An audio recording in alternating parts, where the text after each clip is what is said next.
Hello Retro Gamers and welcome to another episode of Retro Game On. Today we're taking a look at truck racing, released in 2002 by Kung Fu and Midas Interactive Entertainment. Never heard of this game or Midas?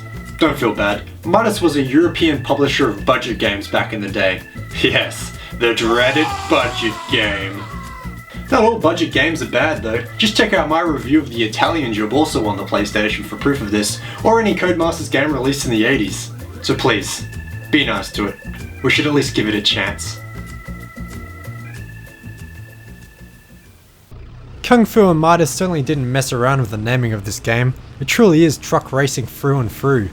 I don't really know much about truck racing in general, but I do have one fun anecdote about trucks. Please enjoy. When I was a wee laddie, likely under 5 years old, I couldn't say things properly because I was a young, dumb, underdeveloped child. Specifically, for some reason I couldn't quite say the tr sound in words, like in the word truck. Anyway, my mother once shared this lovely story of my childhood. I was this young, dumb kid at the shops with my mum, and I saw a toy display of Tonka trucks or something like that. Since I couldn't say the tr sound, my version of the word truck was, well, fruck. I saw this giant display of toy trucks, lost my shit with excitement, and excitedly motioned to my mother, "Fruck! Fruck! Fruck!" Depending on your knowledge of bad words, this may sound like one you know. According to my mother, a group of old ladies present also thought I was saying something else and shot my mum a look of disgust for raising such a heathen. Sorry mum. Anyway, I know nothing about trucks, so thought I would add that story since it kinda sorta relates. Onto the game! Truck racing is what it is. I don't want to come off as a dick because I'm about to say some pretty average things about it, but I need to for a fair review. It is what I do after all. But having said that, there are some redeeming qualities, so I'll be sure to include them just to keep this video somewhat balanced. It doesn't start well for old truck racing however, with myself realizing the first negative before even popping the disc into my PlayStation. There is no multiplayer, and this is a racing game. Game developers search far and wide looking for ways to make a game replayable, but at least racing games have it easy in that regard. Multiplayer is perfect because you easily have a way for a game to be played as long as you have friends, so the developers definitely missed a huge opportunity for replayability. That's important, because lack of that is one of the major downfalls of this game, which I'll discuss in a second. I'm playing this game for the first time, you'll notice how appalling the loading times are. I never actually timed how long I waited, although I probably should have to back up my point, but I easily waited for well over 30 seconds most times, which isn't worth it when the result is the game you get. Along with there being no multiplayer, there are also no additional special modes at all, not even the expected generic time trial levels. There are 8 different tracks, which is actually a nice figure, but they are just standard races. You can choose to play any of these from the get-go. There is no building up to harder end races or anything like that. And once you've come first in every race, which you'll probably do on the first playthrough like I did, there's nothing. No end screen, not even any credits. It just does what it does every time you finish a race, which is show what your times were and then somewhat sadistically say game over, even if you place first, from which it goes back to the main menu. There is absolutely no drive to do anything here, excuse the pun, and no play structure or end goal of any kind. Once you've played those 8 races, that's it. There is not much reason to play again unless you really like trucks, and even then you'll probably have a hard time justifying it. While I'm on the topic of the trucks themselves too, I should mention that this game has 6 different trucks which you can race in.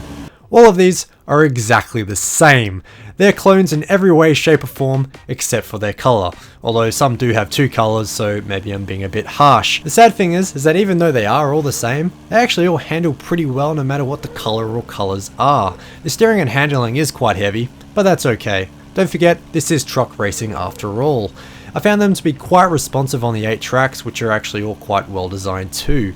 There were definitely the makings of an okay game here, but it's all been stuffed up by the structure and the lack of game modes. Since they do handle quite well though, and the AI being the bags of rocks they are, it does mean that this game is quite easy. You don't even slow down that much if you accidentally veer off the road, which is why you'll breeze through those 8 stages quite quickly. Another good thing going for this game however is the auto-saving feature. I'm always impressed when an older game has this, although here it has only been used to save you meaningless times on each track. I mean sure, you could go back and try to beat them, but I don't think anyone would be bothered for dear old poor truck racing. However, that points to the game engine being used for this game being quite decent, and I would say that the graphics are another pointer. I was pleasantly surprised by the graphics. I found them to be full of a lot of detail, the draw distance was above average too. One minor quip is that there is a bit too much text on screen at all times, which blocks the horizon when the high third-person viewpoint is considered, but it's not something that breaks the game. The only graphical glitches I noticed was the in-game advertising, which sometimes rendered a bit too slow and seemingly popped in, but that made me notice something else altogether.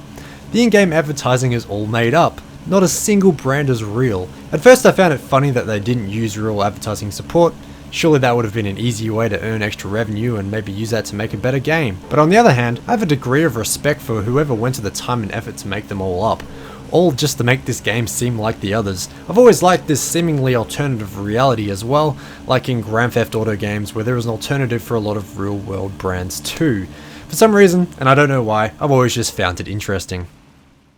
I found hardly any information about this game on the web. Not even the Wikipedia page for Midas mentioned it. All I found was some gameplay videos on YouTube, a couple of pages where you could download the ROM for it, some very basic information pages, as well as some expired eBay listings. To gain a second opinion just to make sure I wasn't full of shit, I actually had to look in a magazine of all things. And that magazine was the last ever issue of a PlayStation magazine ever printed. The magazine in itself is likely a video for another day, but it has a very useful A to Z game listing in it. Truck racing actually is listed, and you know what they wrote? Quote, "Much more fun to be had racing Tonka trucks while having your nails bitten out by a hamster." End quote. Rated 1 out of 10 in issue 97 of the official UK PlayStation magazine. God, I miss that magazine. But then I realised, wait, don't I own issue 97? And indeed I did. I'll scan that review and post it on my website just in case you want to read it for yourself. But basically it provides the knowledge that truck racing was originally a part of a 4-in-1 game combination called All-Star Racings 2, also by Midas. So presumably Midas wanted to make an extra dollar and sold truck racing separately. Oh dear, it's literally a quarter of a game, which explains probably why it's so lacking. Hello retro gamers, and thank you so much for watching. There has been a bit of activity on retrogamer.com recently as I visited a cafe and arcade called Game City. This was right in the heart of Perth and included arcade machines but also retro consoles to play. An article on my whole experience can be found on my website, with there being plenty of photos as well. Retrogamer.com can be accessed by the annotation on screen now or by following the link in the description. Anyway, thank you again so much for watching, and I'll catch you in the next video.